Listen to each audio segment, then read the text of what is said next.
Y Q, ok. Hola, ¿qué tal amigos? Espero que estén bien dependiendo de donde se encuentren. El motivo de este video es para dar a conocer debajo de la diapositiva, ok.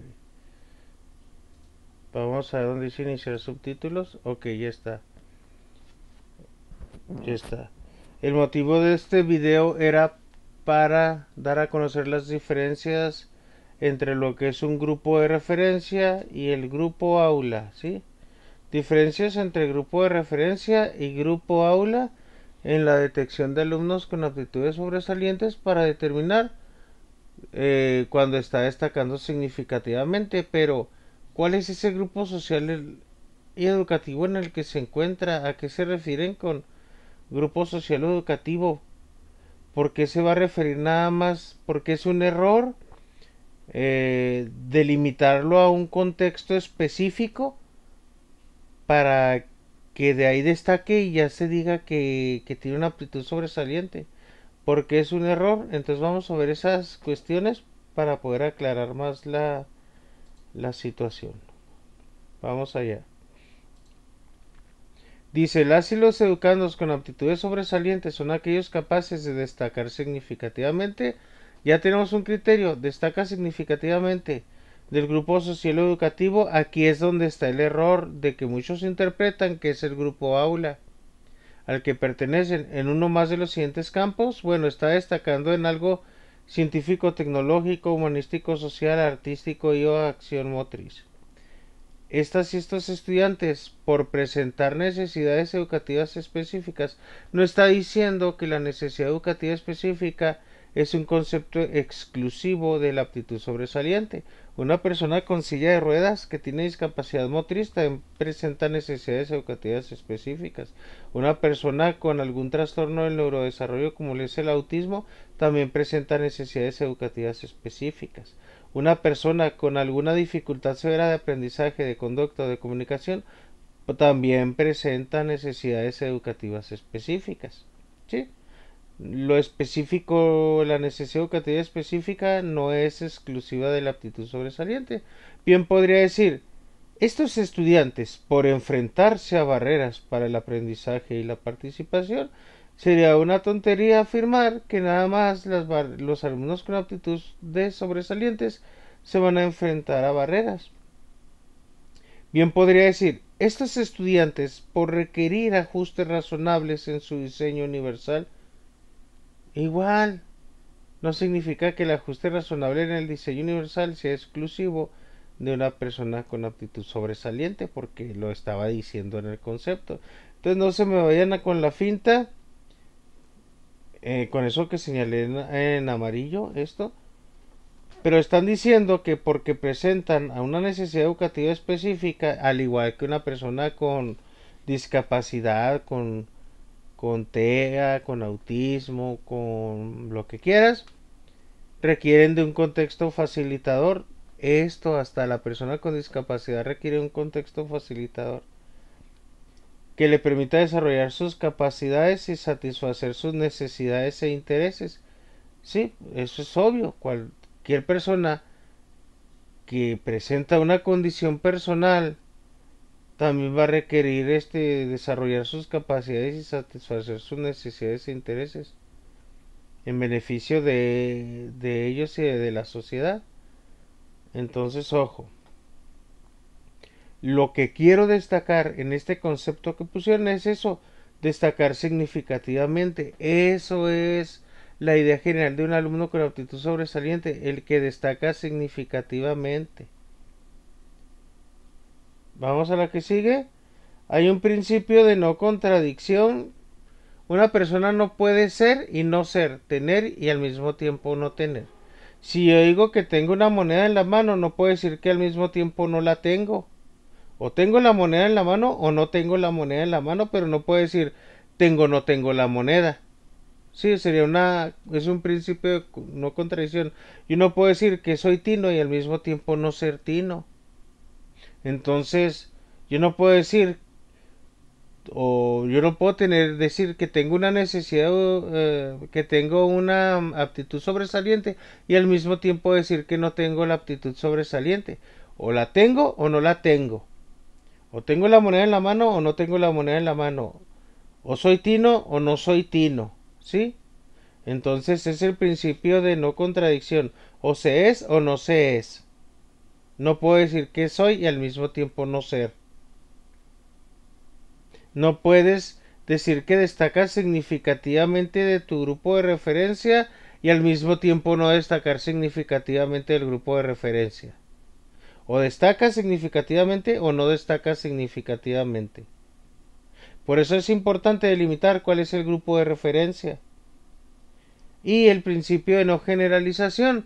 Lo específico y particular no se puede generalizar. Yo no puedo generalizar algo particular o específico.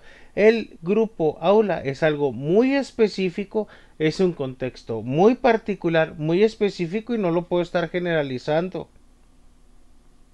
Por eso el grupo aula no puede ser un criterio para determinar nada más, para determinar la aptitud sobresaliente. Y ahí les va esta pregunta: ¿por qué razón en un centro de atención múltiple, ojo, el centro de atención múltiple acepta alumnos con discapacidad o discapacidad severa o múltiple que requieren de adecuaciones curriculares altamente significativas y que requieren de apoyos generalizados y o permanentes? ¿Por qué razón en un centro de atención múltiple el alumno que cuenta hasta el 100, que destaca significativamente del resto de sus compañeros que cuentan hasta el 5, no es considerado un alumno con aptitudes sobresalientes? Porque bajo la falacia lógica de que es un grupo de referencia, si nada más estás destacando significativamente, entonces ya tendrías aptitud sobresaliente. Por esa razón el grupo de referencia no es nada más el único criterio, porque te van a decir, ay, Tino, pues es que aunque estén en CAM secundaria, tú sabes que el nivel de muchos alumnos es como si estuvieran en segundo de primaria, Tino. O incluso en un nivel de preescolar o de primero de primaria o en un nivel de preescolar. Ah, entonces no era el grupo de referencia, no era el aula nada más para determinar la aptitud sobresaliente. Quédense con ese tip. No es el grupo aula, no es lo que determina que si está destacando en esa aula ya va a tener aptitud, y lo cambió de grupo y ahí ya no era aptitud sobresaliente. Principio de no contradicción, principio de no generalización. Tenemos que tener un criterio más amplio para determinar si tiene una aptitud sobresaliente, y no va a ser el grupo social o educativo, nada más el grupo aula.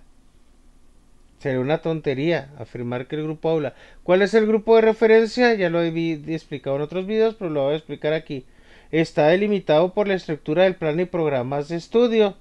Si estamos diciendo que destaca en un ámbito del quehacer humano, que en humanístico, social, científico, tecnológico, artístico, motriz. Ah, caray, ¿y eso dónde se plasma? ¿Dónde está lo que me está determinando ese campo humanístico, social? En el plan y programas de estudios, en los contenidos y los aprendizajes, cómo se organizan esos, cómo están estructurados en fases.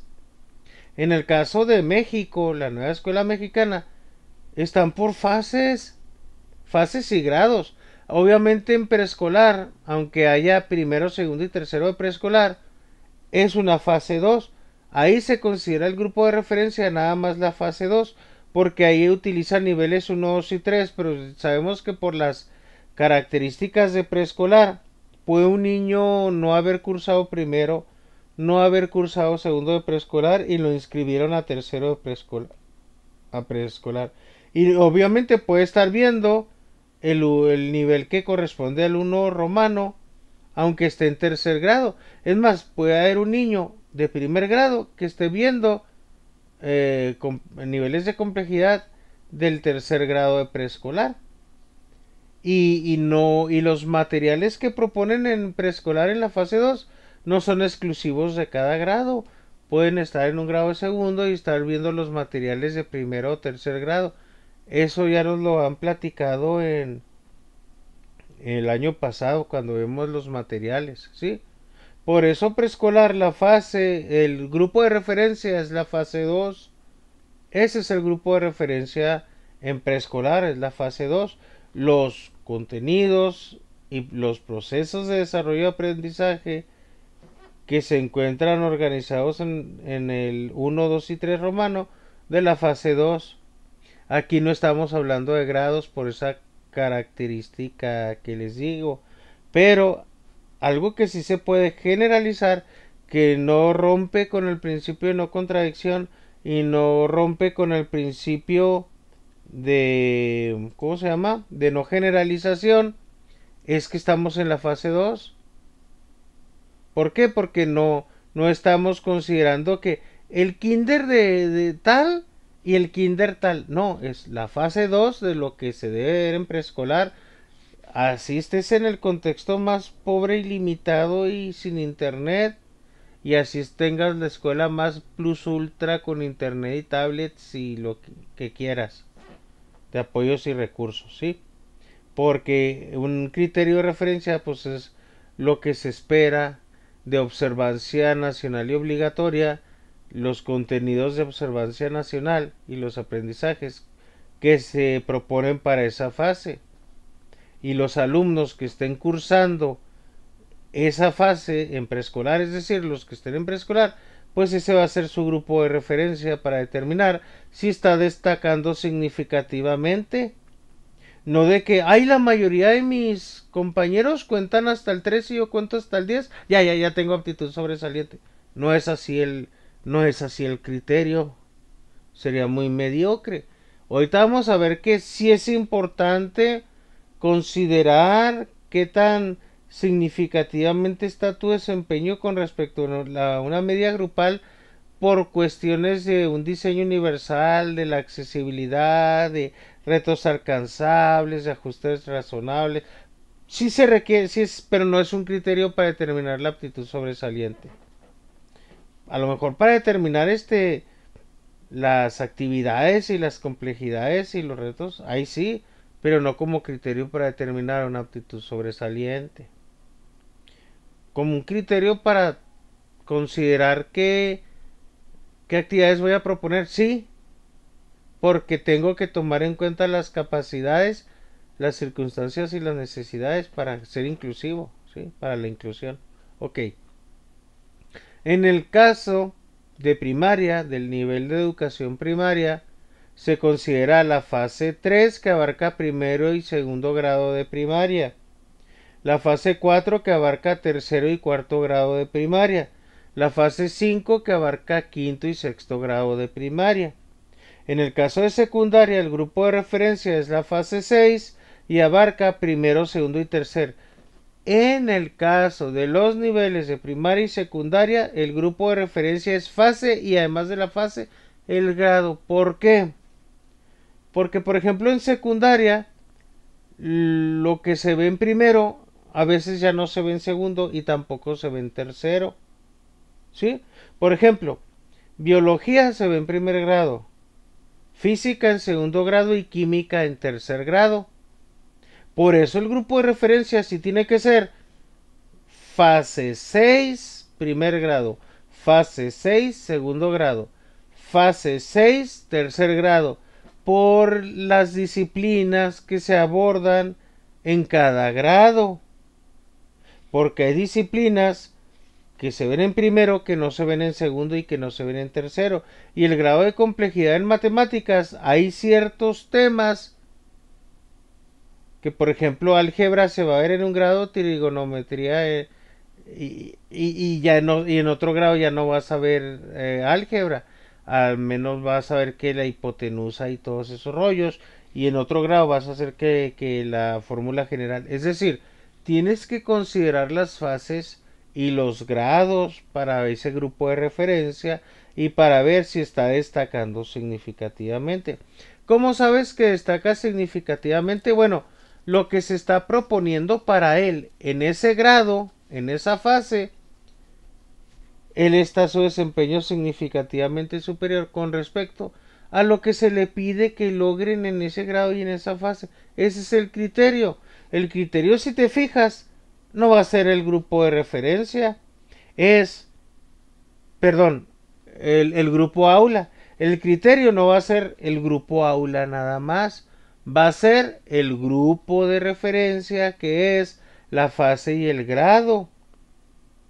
Por eso, bajo el principio de no contradicción, un alumno que tiene aptitud sobresaliente, que está destacando significativamente en esa fase y en ese grado, muévelo a donde lo muevas, ponlo en la escuela que lo pongas, la que tiene mucho internet, la que no tiene nada de internet, la que tiene muchos apoyos y recursos, la que no tiene nada de apoyos y recursos, va a seguir destacando significativamente porque porque sus sus retos alcanzables son superiores a lo que se les está proponiendo en esa fase y en ese grado determinado. Por eso contestaba la pregunta, ¿por qué razón un alumno de un centro de atención múltiple que cuenta hasta el 100, que destaca significativamente el resto de sus compañeros que cuestan hasta el 5, no es considerado alumno con aptitudes sobresalientes? Porque el grupo de referencia aún era por ejemplo, que estuvieran en quinto grado del CAM, ¿sí? Fase, fase 5 quinto grado, y, y contar hasta el 100 es algo que corresponde a la fase 3 segundo grado. Entonces no estaba destacando significativamente en la fase 5 quinto grado. Estaba en un nivel de segundo de la fase 3 segundo de primaria, cuando el resto de sus compañeros a lo mejor estaban en un nivel de fase 2. Pero todos estaban en un grupo de referencia de fase 5 quinto de primaria. Ahora sí entienden por qué es importante el grupo de referencia. Ok, espero que se haya quedado claro. El grupo aula sí es importante, no para determinar la aptitud sobresaliente, sino para determinar muchas opciones. Mira, no debería ser el único criterio válido para determinar la aptitud sobresaliente, no caigan en ese error. Por eso muchos caen en el principio de no contradicción, se contradicen a decir, ay, es que aquí sí era sobresaliente, pero lo cambiaron de escuela y allá no sobresalió, pero aquí sí sobresalió, pero allá no. Es tan absurdo como decir, ah, mira, este alumno de CAM era sobresaliente porque y cuando lo mandan a la primaria ya no sobresale. Ah, entonces era sobresaliente y dejó de ser sobresaliente, profe. Sería un absurdo. Estás violando el principio de no contradicción y el de no generalización. Para que eso no pase, grupo de referencia es lo que te estoy diciendo aquí. Luego, grupo aula. En un contexto es un contexto muy específico. No es un criterio válido como única referencia para determinar la aptitud sobresaliente. El lugar determinado es el salón de clases de una institución educativa determinada. Es algo específico, no se puede generalizar. Resulta muy conveniente determinar el nivel de desempeño. ¿Por qué?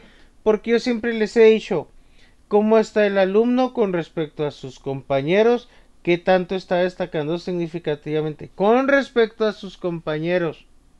Ah, porque esto determina las adecuaciones. Esto determina las acciones de accesibilidad física, cognitiva, emocional y sensorial que voy a plantear.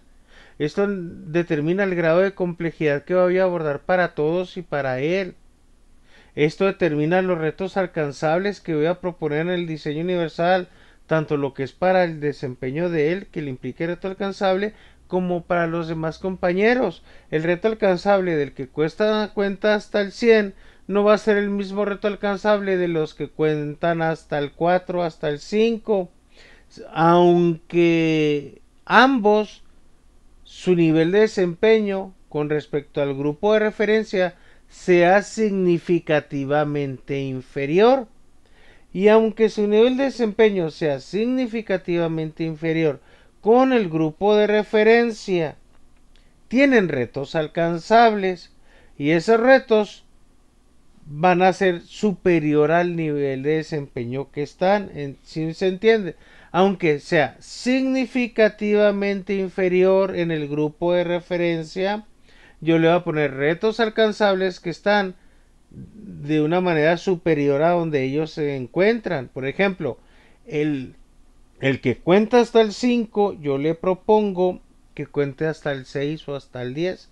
Es un reto alcanzable, pero ya es un nivel superior a donde él se encuentra, pero no es aptitud sobresaliente, ¿sí? No lo está convirtiendo en aptitud sobresaliente por el criterio anterior del grupo de referencia, ¿sí? No grupo aula. Entonces no se confundan ni se cuatrapeen en ese sentido. También sirve para establecer los ajustes razonables que se realicen en ese diseño universal cuando en un caso particular no se logre la accesibilidad. ¿Por qué? Porque hay que recordar que se considera discriminación tanto la falta de accesibilidad como la denegación del ajuste razonable. Falta de accesibilidad física, cognitiva, emocional y sensorial. Falta de. Tiene que estar sí o sí la accesibilidad. ¿Cuál es la estrategia para lograr la accesibilidad? El diseño universal. Tiene que haber diseño universal para lograr la accesibilidad. La falta de accesibilidad es discriminación. Si yo no hago un diseño universal, estoy discriminando. ¿Y por qué se dice en el ajuste razonable denegación? Porque la denegación es cuando se requiere y no se lo das, cuando sabes que lo necesita y no se lo das. Eso es denegarlo. No es de que tenga que haber a fuerzas, sí o sí, ajuste razonable. Si tú hiciste una buena accesibilidad con un buen diseño y todos accedieron y no fue necesario hacer un ajuste razonable, no estás discriminando. Esa falta de ajustes razonables no implica discriminación porque no se necesitaron los ajustes razonables. ¿Por qué no hay ajustes razonables? Porque no se necesitaron. No es discriminación. ¿Cuándo es discriminación? Cuando se deniega. Cuando se necesita y se deniega. Por eso dicen la denegación del ajuste razonable. Porque se necesitaba y no se los hiciste. Pero si haces una buena accesibilidad y no necesitas el ajuste razonable, no es discriminación porque no lo necesitabas. Si yo no tengo sed y no tomo agua, no pasa nada porque no tengo sed. Si tengo sed y no tomo agua, ahí sí me puedo meter un problema de salud porque tenía sed, no tomé agua. Es lógico. Sí, o sea, por eso las palabritas sí son importantes. La falta de accesibilidad es discriminación. La denegación del ajuste razonable es discriminación. Por eso voy a tomar en cuenta un desempeño significativamente distinto con respecto a la media grupal. Porque yo tengo que tomar en cuenta las capacidades, las circunstancias y las necesidades. Y tengo que trabajar con el principio de accesibilidad. Y todo esto con la finalidad de eliminar barreras para el aprendizaje y la participación. Esta idea ya viene plasmada en el criterio inclusivo del artículo tercero y en el criterio inclusivo del artículo 16 de la Ley General para la Educación y en el criterio inclusivo del artículo tercero de la Constitución Política de los Estados Unidos Mexicanos, ¿sí? El grupo aula no es sinónimo de grupo social y educativo. Aunque hayan hecho una disque guía roja que te diga que el grupo aula es sinónimo de grupo social, está violando el principio de no generalización y el principio de no contradicción. Porque bajo esa falacia lógica de que el grupo social fuera nada más el grupo aula, el alumno que cuenta hasta el 100 en un camp sería sobresaliente. Y sabemos que no, porque está otro criterio que no es grupo aula, sino que es grupo de referencia. Y aquí sí le puedes dar un enfoque territorial, porque nada más en México en el territorio de México, están estos contenidos de observancia obligatoria nacional. Ya si estás en Chile o en otro país, pues ya será el plan y programas de estudios de tu país, el grupo de referencia. Si estás en España, ahí será otro grupo de referencia. Si vives en Finlandia, pues ahí será el plan y programas de estudios finlandés, los niveles de complejidad que les piden en cada nivel, grado, no sé cómo se organicen, ¿sí? Por ejemplo, en Estados Unidos, que el octavo grado, lo que se le pida en octavo grado, que logren de manera nacional, pues ya eso será su grupo de referencia. Y hasta aquí espero que me hayan entendido estas dos cuestiones. Espero haberme dado a entender. ¿Por qué el grupo aula no es un criterio? Vamos a retomar otra vez el de no generalización. Lo específico y particular no se puede generalizar. El grupo de referencia no puede ser algo particular. El grupo aula no puede ser un grupo de referencia. ¿Por qué? Porque muchos dicen, ay, es que aquí sí destaca significativamente, pero lo llevé a otra escuela y allá no destacaba significativamente. Entonces aquí era sobresaliente y allá no. No, no, o sea, no va a ser sobresaliente, yo no voy a ser sobresaliente. Imagínate que yo no sé nada de atletismo, ¿sí? Y si me ponen a correr con niños de preescolar y les gano, no significa que yo soy sobresaliente porque le gané a los niños de preescolar la carrera. Si yo tengo unas patotas y ellos los pies bien chiquitos. No es así el rollo. No es de que yo estoy en un grupo aula y destaco significativamente, ya soy sobresaliente. Y no me puedo contradecir, yo no puedo ser y no ser al mismo tiempo. No puedes decir que el niño es sobresaliente y al mismo tiempo no serlo. No depende del contexto el ser o no ser.